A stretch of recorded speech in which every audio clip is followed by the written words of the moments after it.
Au nom du Père et du Fils et du Saint-Esprit. Amen.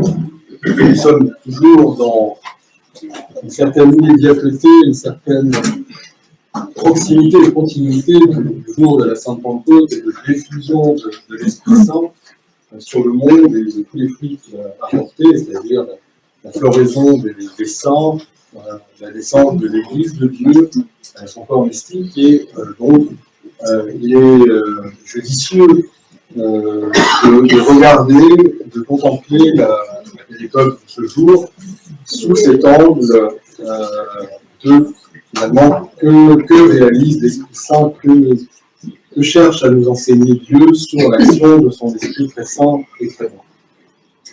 Et en effet, il est surprenant et finalement dans une certaine suite logique de constater qu'une fois de plus, l'Esprit Saint ne va pas se manifester et convertir les Juifs versés dans la révélation, dans l'Alliance, des érudits, des gens qui ont connaissance parfaitement des prophéties, de ce qui a été annoncé à l'humanité pour Dieu, des gens qui sont prêts, d'une certaine manière, qui ont été préparés, mais c'est un païen, un centurion romain, un militaire, donc quelqu'un de quand même un peu rugueux, si on peut dire, qui est un peu un occupant, et qui n'a pas connaissance du tout du dessein de Dieu, et qui se réfère automatiquement, normalement, à un autre système de croyance, donc ce qu'on appelle effectivement le paganisme.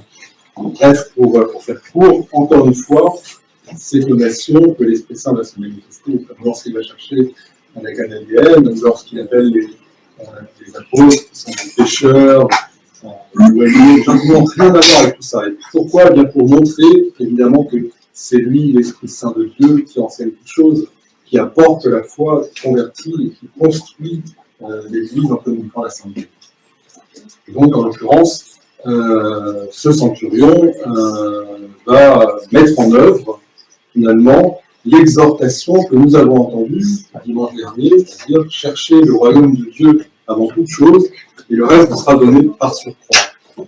Et il a cet instinct, cette inspiration qui est évidemment insufflée par la grâce de procéder ainsi. Son serviteur, quelqu'un à qui il tient, vraisemblablement, est gravement malade, il dit qu'il est paralysé, il ne peut rien faire. Bon, on ne s'étend pas trop sur la chose, mais que fait-il? Est-ce qu'il va chercher le médecin de garnison? Est-ce qu'il va chercher le médecin de la ville? Est-ce qu'il m'amène se faire soigner à ce qui tenait lieu à l'époque d'hôpitaux? Est-ce qu'il administre des traitements? Pas du tout. Le premier réflexe qu'il va avoir, c'est d'aller vers un homme de Dieu, en tout cas, un humain, parce qu'il sait que le Christ a le pouvoir de guérir cet homme.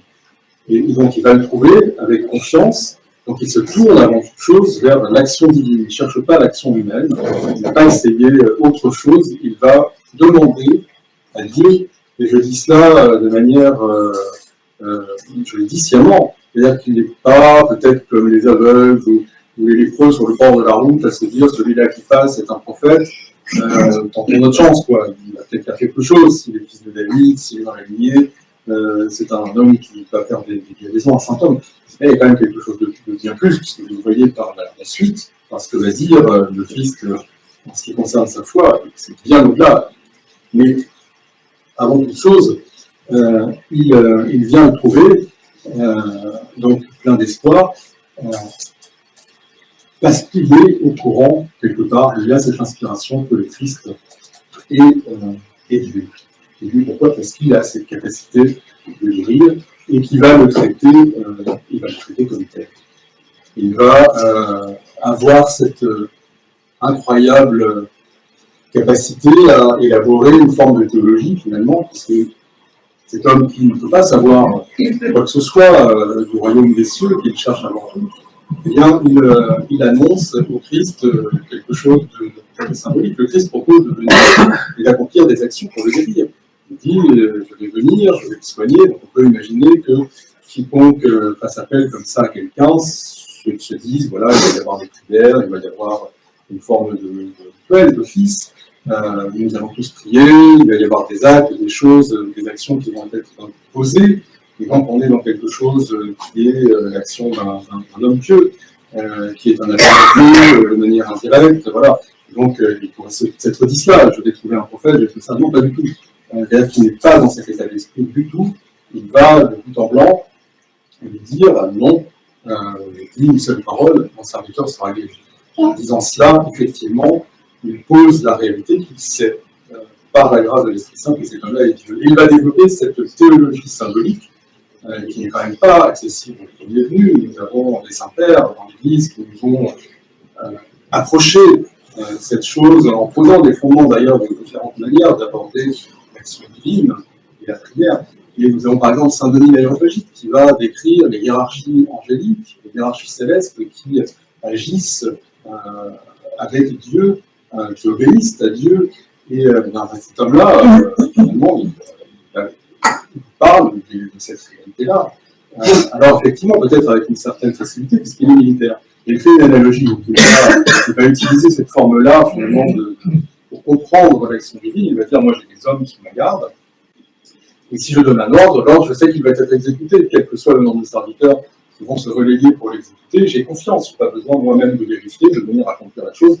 Je donne mon ordre, il est exécuté.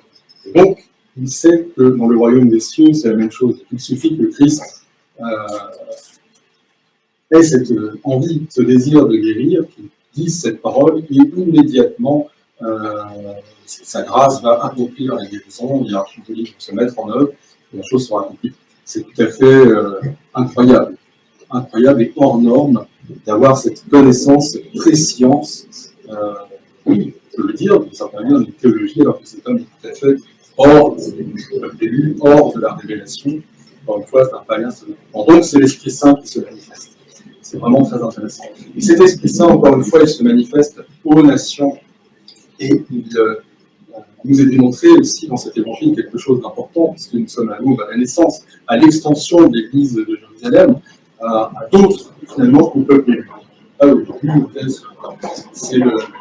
Je suis venu sauver les brebis égarées d'Israël. Là, c'est tout à fait autre chose. L'Esprit Saint va répandre le salut et à travers toutes les nations pour que l'Église couvre le monde entier.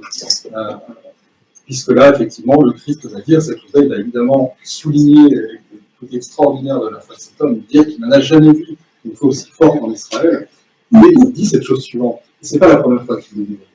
Il dit finalement il y en aura beaucoup qui vont venir à la table d'Abraham, Isaac et Jacob. Et ça veut dire finalement qui auront accès au royaume de Dieu, qui vont communier avec Dieu, qui vont être avec Dieu, parce que c'est quand même une vision particulière de Dieu, puisqu'on cite les patriarches, donc ceux qui fondent l'Alliance et le peuple d'Israël. Donc il y en a qui vont être du peuple élu sans être du peuple élu, et il dit s'il y en a qui sont du peuple élu, mais qui ne partageront pas la table des saints-pères à l'origine, parce qu'ils n'ont pas eu cette foi aussi grande.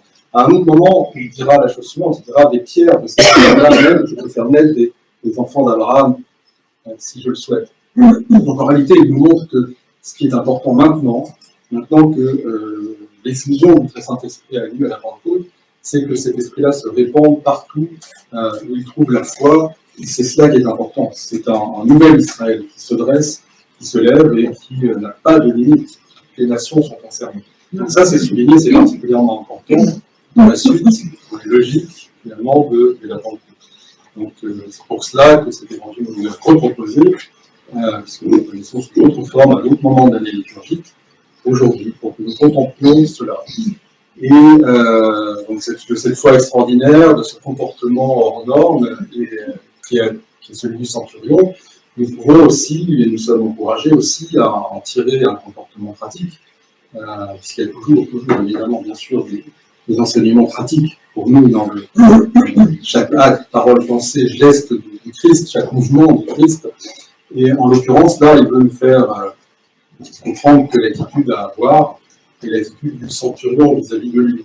C'est-à-dire que lorsque nous allons faire ce qu'il nous a demandé de faire la semaine dernière, c'est-à-dire chercher le royaume de Dieu avant toute chose, comment allons-nous procéder? Mais nous allons procéder comme ce centurion, nous n'allons pas d'abord penser à un tas de choses humaines que nous allons avoir à faire. Non, nous allons nous tenir avec une grande simplicité.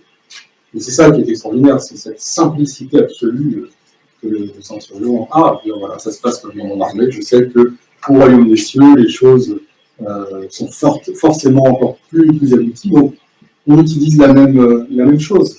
Avec sincérité, avec simplicité, je sais que Dieu, tout simplement, si je me tiens devant lui, comme l'être réel qu'il est, et que avec confiance, je me tiens devant lui, avec ce sentiment de mon indignité, c'est-à-dire ce n'est pas la peine que je n'ai pas besoin d'être assuré d'avoir tout un tas d'éléments de preuve de parler pendant des heures, pas besoin d'entendre des centaines de prières.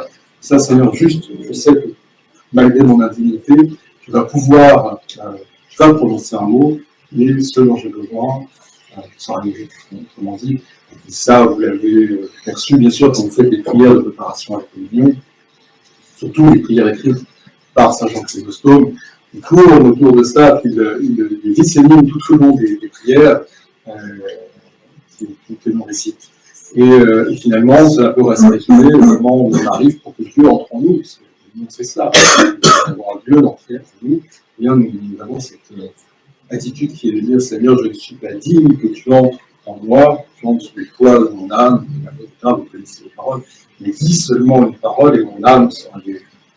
C'est ça, c'est cette attitude-là qui nous est livrée en exemple pour que nous puissions vraiment de cette grâce de cette très Saint-Esprit. Demander tout à Dieu, attendre tout de Dieu, mais dans la certitude paradoxale que nous sommes totalement indignes, que voilà, hors de question qu'il voilà, des efforts que Dieu vienne. Ah non, juste, je sais que Dieu est Dieu, comme il est Dieu, créateur de toutes choses, qu'il a main sur la vie et la mort, sur tout l'univers, eh bien, il suffit qu'il prononce une parole, qu'il agisse par son verbe et tout est accompli. Et cette attitude, cette façon d'être, cette façon de prier, bien sûr, elle est présente dans la liturgie, mais elle est davantage une attitude individuelle. Nous avons la prière liturgique qui est essentielle, et nous avons l'autre versant qui est la prière individuelle. Et dans cette prière individuelle, cette attitude du centurion, elle est déjà, comment on pourrait dire, un peu fixée, figée. Nous avons une prière qui nous aide à la faire. C'est cette prière efficace, cette prière du monde. Pourquoi? Parce que nous demandons la miséricorde de Dieu, puisque nous savons que c'est l'indigne qui entre en nous. Seigneur Jésus-Christ est pitié de moi. Jésus est Seigneur, il est le Christ de Dieu, il est loin de ça. Donc nous avons cette confession-là, et dit une seule parole, en fait, la seule parole qui peut se dire, la seule parole qui sauve, nous la connaissons tous, c'est le nom qui est au-delà de toute parole, comme nous dit dans l'Évangile comme dans les Épîtres, c'est le nom de Jésus. Et lorsque nous prononçons ce nom, Dieu sauve Jésus, eh bien nous avons le Christ lui-même qui se prononce en nous par son Esprit Saint et qui attend notre repentir, agit en nous, quoi qu'il arrive, ce qui s'accomplit en nous et ce qui doit s'accomplir en nous. Et c'est cette sincérité, cette simplicité, et ce type-là de synergie, c'est-à-dire d'action conjointe de Dieu et de l'homme, qui nous est proposé pour, je dirais, faire fructifier l'Esprit Saint que nous avons reçu avec abondance. Notre Dieu soit honneur et gloire pour les siècles des siècles. Amen.